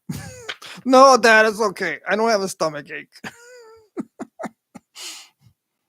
I've got full beard and very long hair like ZZ Tops. Ed Gould has got the long beard going on. If we complain, yeah. Let's see. I couldn't double knot the stitch with one hand, so I pulled it tight and put super glue on it and let it sit and then double stitched it. Oh, dang. Beard. Pluck, pluck. Yes. Everywhere? Yes, everywhere. They plucked everywhere. Don't ask me. Don't think about it. When you get to be my age, the 3 S's become optional and irregular. I don't know what the 3 S's are. I'm stupid. Let's see. Great grandma was Choctaw. She used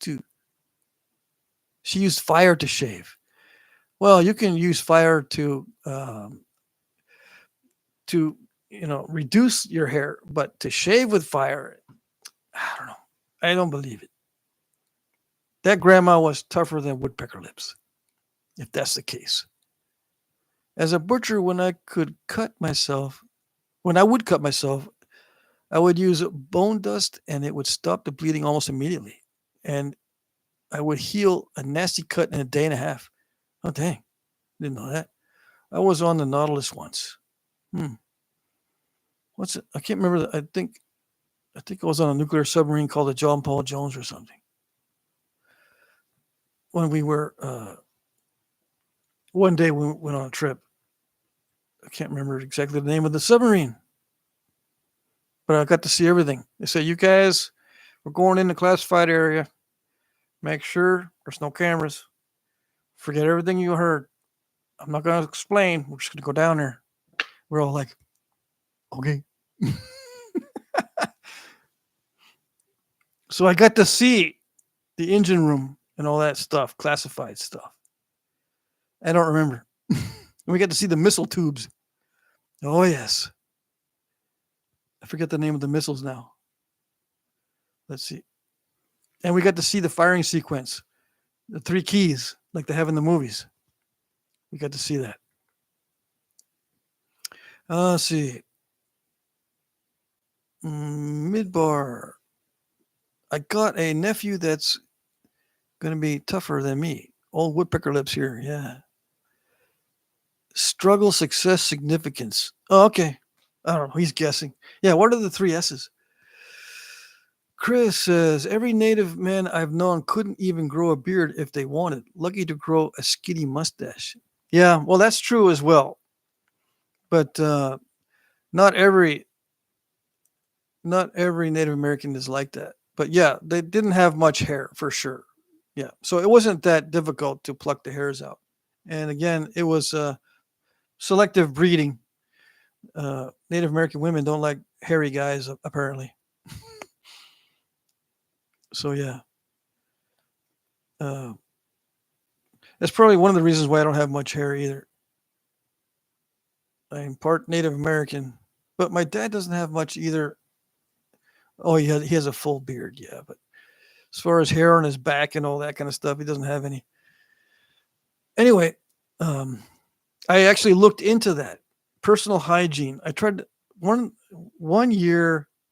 I said I'm going to just research nothing but personal hygiene in the Stone Age and what they know, and then what they know from current people living in primitive ways, off grid, and how they take care of themselves and all that kind of stuff. With no toilet paper, no razor blades, no tools. They're surviving out in the woods or whatever, either in the tropical regions or up in the Siberian tundra, or not tundra, but the Siberian wilderness. Uh, there are ways to do all that without anything.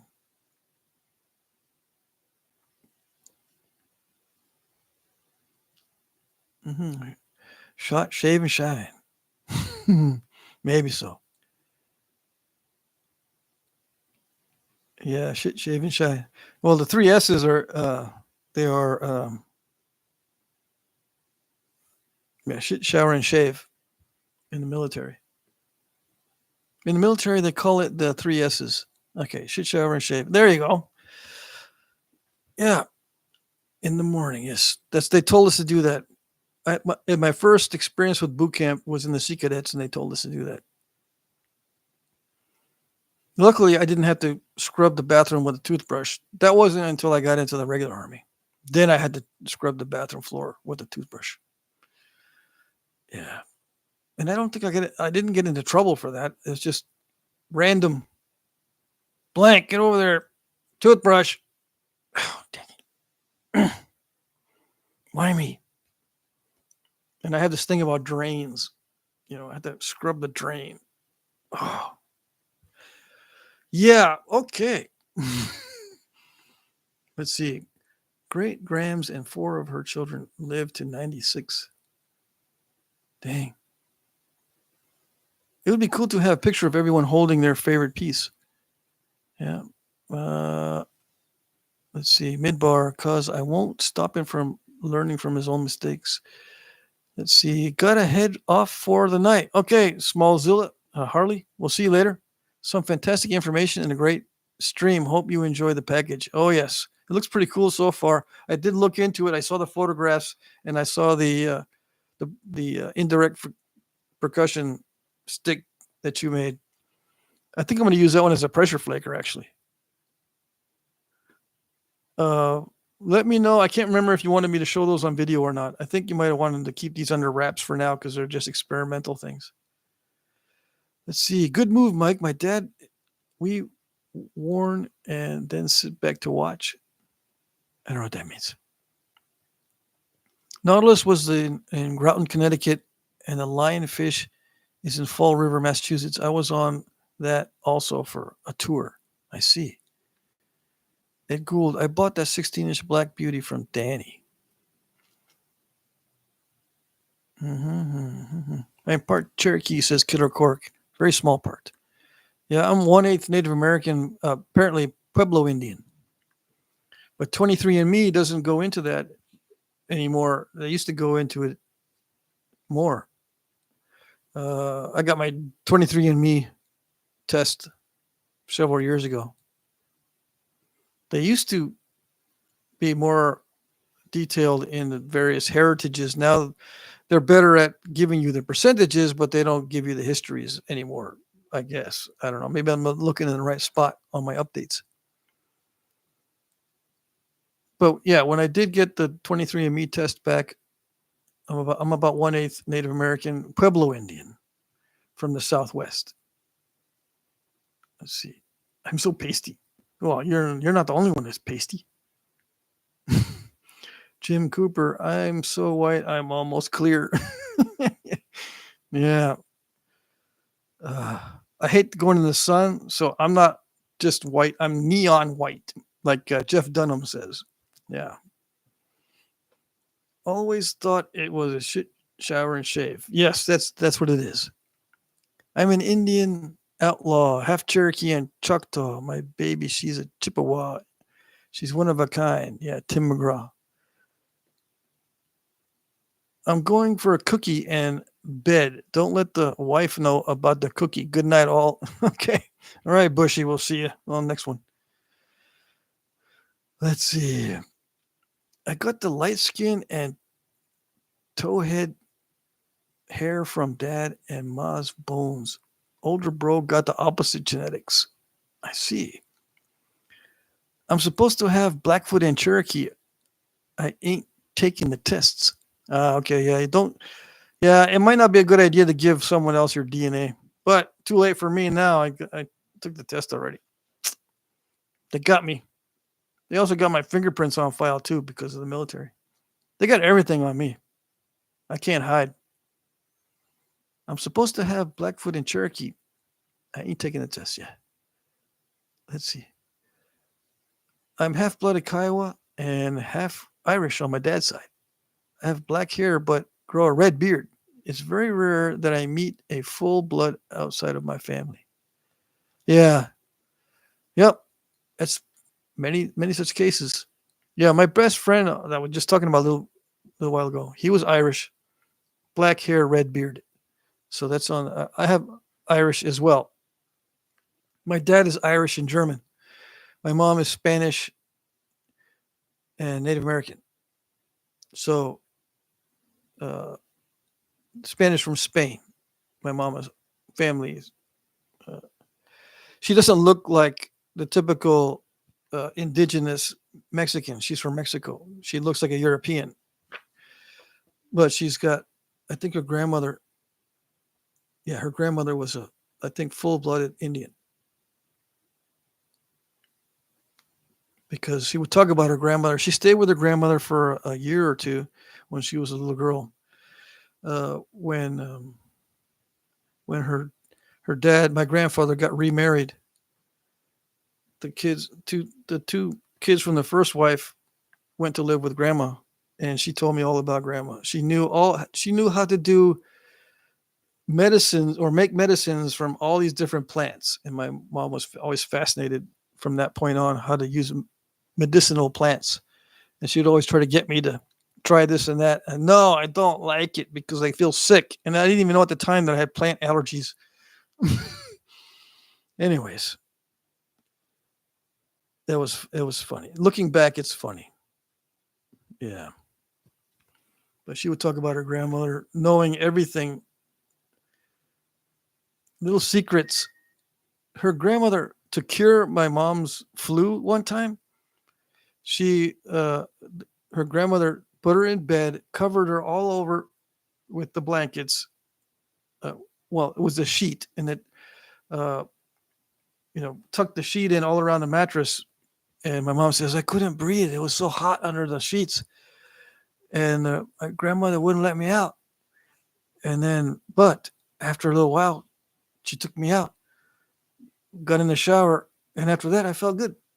So I think that's like an old remedy where you increase the fever a little bit and then maybe it gets rid of the infection. I don't know. They got my fingerprints too. Mike Mason, they got your fingerprints? Let's see. Irish, English, Choctaw, Cherokee. No wonder I fight with myself so much. Yeah, big government got too much info on us these days. Oh, yeah. The police got my fingerprints once. Oh, dang. That's not good. Kiowa, where my hometown is. Kiowa from where my hometown is. Chris Bruner. I see. Midbar, I'm 25% fled from Warsaw because World War II and an Irish family with no immigration papers from 1700 something. Also German. Mike Mason, also German. Where is that, Chris Brunner? Yeah, tell us where is that. Let's see. Mike Mason. Both my great-grandparents were on the Missouri River when Lincoln signed the Homestead Act. They went to Bakersfield and started ranches. Dang it. You know your history. I don't know anything about mine. German, English, Irish, Canadian, etc. And straight up mutt. Yeah. Yeah, I'm a straight up mutt as well. Yeah, and I married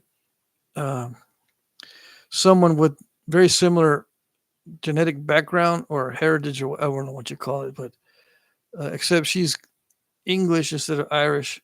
She's and no German. Anyway, she's half Native American, and then she's got English and something and Spanish. That's my kid's mom. So when my kids went and took the 23andMe type tests, one of my daughters didn't take 23andMe. She got the test from her someone she knew at the university, and they said, "Okay, we got your tests back, but what's remarkable about you is you're the most genetically diverse person I have ever seen, and I've been doing this for years." Yeah, so my kids are really mixed up. That daughter, she went into, she got a degree in, don't tell me I can't remember, clinical psychology, something like that. Let's see. German, English, and Irish. There you go. Canadian, yeah. Ottumwa, Iowa, on the Des Moines River, southeast Iowa. Heinz 57, there you go. Sweet Midbar. Let's see.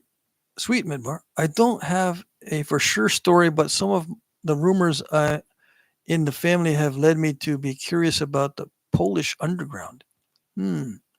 Our country is Wapello, named from Chief Wapello. Many towns named from the Kiowa.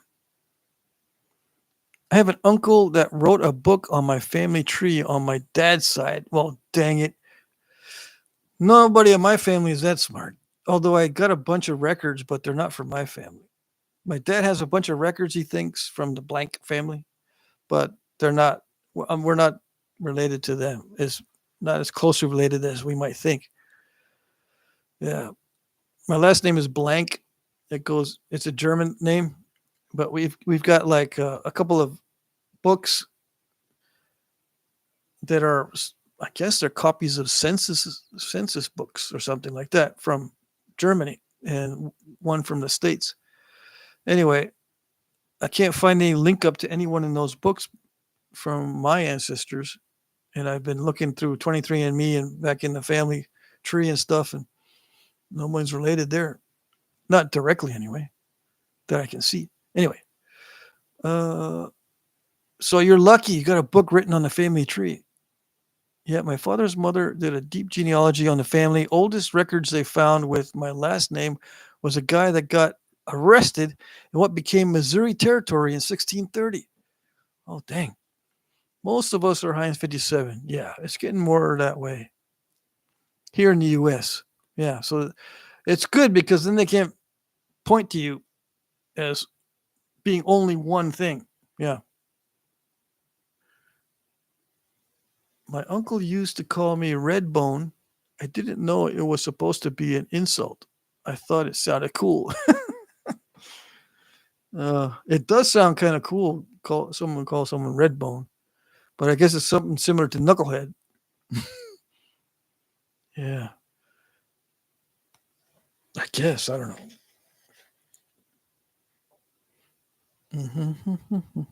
I have a lot of relatives from Mexico. You guys know that, right? Yeah.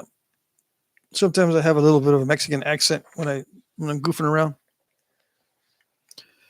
because I was exposed to quite a bit of that, and Spanish and all that. If we picked who our parents were, That would be quite the shock. Yeah. Bullets have, oh, okay. Bullets leave pieces of lead and copper jacket sometimes in the meat. I just eat around it. But how do you know what's in there until you bite into it? Let's see, Kiowa. That's cool, Chris Bruner. I'm from Anadarko, Oklahoma, near Carnegie.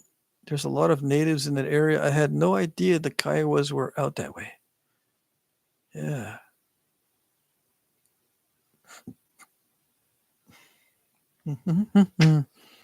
Let's see. What else can I read here?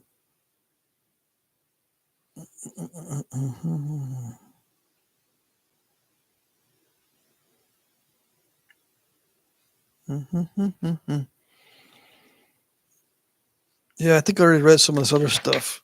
Yeah, I already read that part in a previous live stream. Let's see what else is interesting in here.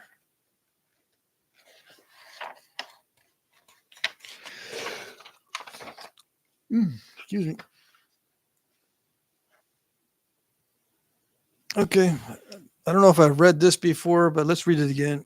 It says Ishii showed no tendency to anoint his weapon with grease nor to apply any protective coat, though later he learned the value of shellac in preserving his backing from dampness.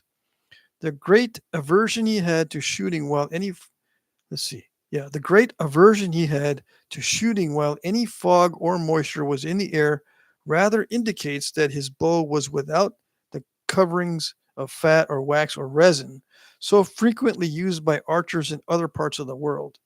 So Ishi, before contact with civilization, did not put any finish on his bow. Nothing. Okay. And no tendency to anoint with grease or anything like that. All right. So there's another thing in the book. Not all Indians use some kind of finish on their bows. Also, Ishi usually made no effort to decorate his bow, though he spoke of painting it and led me to infer that this was done only after the implement had shown some peculiar virtue or had figured in some deed of valor. The one bow he embellished while with us, he marked with 3 green transverse stripes just above the handle and below the nocks, and 3 long snaky lines running down the back. He said that red also was an appropriate color. So Ishi used green and red on his bows. Let's see, what does this say here? I'm jealous of all you East Coast boyers with all your fancy bow woods. Pickens are more slim out west. Oh, yeah, Pickens are a lot more slim out west for sure. Jim Cooper, just you should have juniper out there. Juniper works well. I don't know where you're. I can't remember where you're from though. Shellac is so nice. French polishes on guitars are so hard to pull off, but it is my favorite finish. Yeah, I tried to do some of that French polish. It takes forever. Coat over coat over coat, and you just don't apply coat. Before each coat has to be sanded smooth, and another coat, and then sanded smooth. And to do it traditionally, I think they use pumice, right? Pumice powder. It just takes forever. Let's see. I like here. I like it here in Meadview, Arizona, where grandparents retired. But I'm kind of jealous of the native lands above and below us that kept the good stuff. Mike Mason, life is not a choice. Nobody wants to die. Most people would make the same mistakes again if given the chance to do it all again, just in a different order. Yeah, probably so. Yep. Let's see. It says here, when finished and seasoned, these bows, talking about Ishii's bows, pulled or weighed when drawn to 25 inches between 35 and 50 pounds. His favorite hunting bow weighed 40 pounds. So the pull on Ishii's bows was between 35 and 50 pounds, but his favorite hunting bow pulled 40 pounds. Okay? Just to give you an idea. When I say that As an average, I tend to use 40 pounds for Native American bows. And this is one of the reasons because of the average there. And his favorite hunting bow weighed or had a draw of 40 pounds. All right. So I'm already past almost a minute past the end of the live stream. I'm going to call it quits. Let's see. I like it here in Meadview, Arizona, where grandparents retired, but I'm kind of jealous of the native lands. Okay. Let's see. I use a 1.5 pound cut of shellac flakes on my hand pads. Oh, dang. That's cool. If I knew that, I forgot that. Yes, power tools need to be respected. I've had scary moments using power tools for making my turkey calls. Yeah. Jim Cooper, depends on the type of juniper, and it usually requires backing, unlike my knapping, which I like to think is pretty advanced in the complete novice. You're a complete novice as a boyer, I see. Patrick, you've probably said it before, but what book is that? Yahi Archery by Sexton Pope. Okay. It's available on Amazon, and it's a reprint. It's in the public domain. Justin, $9.99. Thank you very much. Thank you. That was great. Yeah, I'm going to cut the live stream here, guys. But I have good news. Raccoon and coyote hides are a go. All right. Raccoon and coyote hides are a go. Awesome. Later, guys. Bill Taylor says later. Kiowa, good night. Sleep tight. Yes, I will. Alan Cole says good night. Midbar says Kiowa, good one. Killer Cork, great live stream night. Good night. Good night, Killer Cork. Super chat for extra 20 minutes. I don't know. I don't want to stay up late anymore. Jim Cooper, night, Patrick. Good night, everybody. Good night, everybody. All right. Thanks for the super chat, Justin. Save up your questions for next time. Today's Friday. The next live stream is going to be Monday. Yeah, during the auction. Save up your questions because the auction live stream is just like this one. I don't have anything prepared. I just kind of wing it. The Wednesday live stream is the only time I do napping. All right. Okay. Good night, everybody. Thank you very much.